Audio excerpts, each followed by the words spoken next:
Today I want to share a verse that has been a source of immense comfort and strength for millions, including myself. So the Bible verse of the day is from Jeremiah chapter 29. Verse 11 it says, "For I know the plans I have for you, declares the Lord, plans to prosper you and not to harm you, plans to give you hope and a future."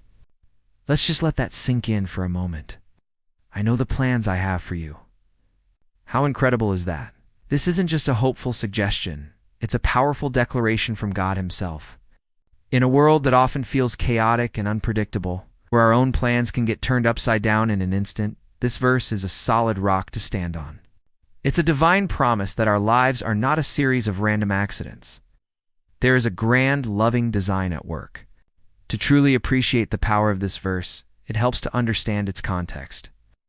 The prophet Jeremiah was writing this letter to the Israelites who were in exile in Babylon. They had been forcibly removed from their homes, their temple was destroyed, and their future looked incredibly bleak. They were living in a foreign land, surrounded by a culture that didn't share their faith. Imagine their despair, their fear, and their feeling of being completely forgotten by God. They were likely asking, "Where are you, God? Have you abandoned us?" It's in the middle of this deep despair that God speaks through Jeremiah. He tells them to build houses, plant gardens, get married, and have families.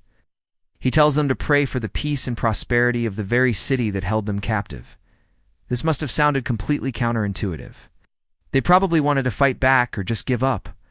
But God was telling them to settle in, to live, and to trust that this season of difficulty was not the end of their story.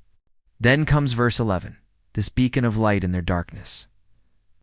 God reassures them, "I haven't forgotten you. I see you, and I have a plan." This wasn't a plan for immediate rescue, but it was a plan for their ultimate good. It was a promise that their suffering was not pointless. It had a purpose within a much larger, divine narrative. The plan was to give them hope and a future. How often do we find ourselves in our own personal Babylon? Maybe it's not a literal exile, but it's a season of difficulty that feels overwhelming. It could be the loss of a job, a challenging health diagnosis, a relationship falling apart, or just a general sense of being lost and directionless. In those moments, it's so easy to feel like God has forgotten us, or worse, that He's punishing us.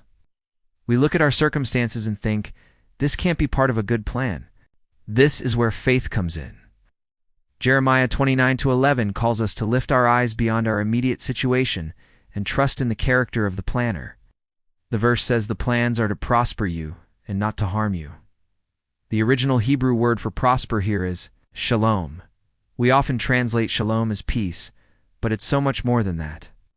Shalom means wholeness, completeness, well-being, and tranquility in every area of life, spiritually, physically, and emotionally.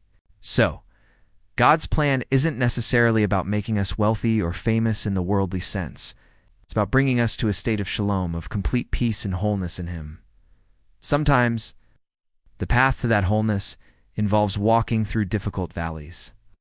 The struggles we face can be the very things that refine our character, deepen our faith, and draw us closer to God. Just like a blacksmith uses fire to shape and strengthen metal, God can use our trials to shape us into the people He created us to be. Think about it this way. When we're in the middle of a storm, all we can see are the crashing waves and the dark clouds. But the lighthouse keeper from a higher vantage point can see the safe harbor beyond the storm. God is our lighthouse keeper.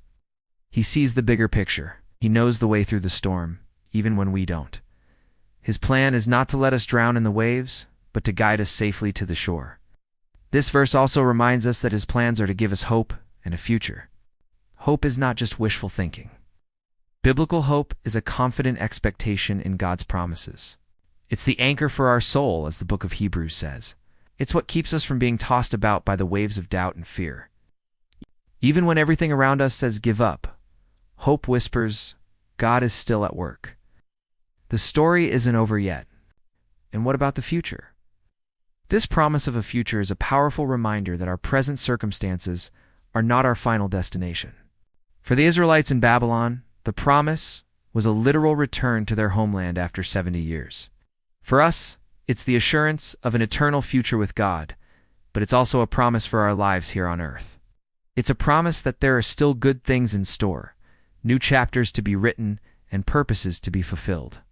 Your current struggle is a chapter, not the whole book. So how do we apply this verse to our lives today? First, we must embrace it as a personal promise. Second, we need to surrender our own plans. It's often our rigid attachment to our own timeline and our own idea of what prospering looks like that causes us the most anxiety. We want success now, healing now, answers now.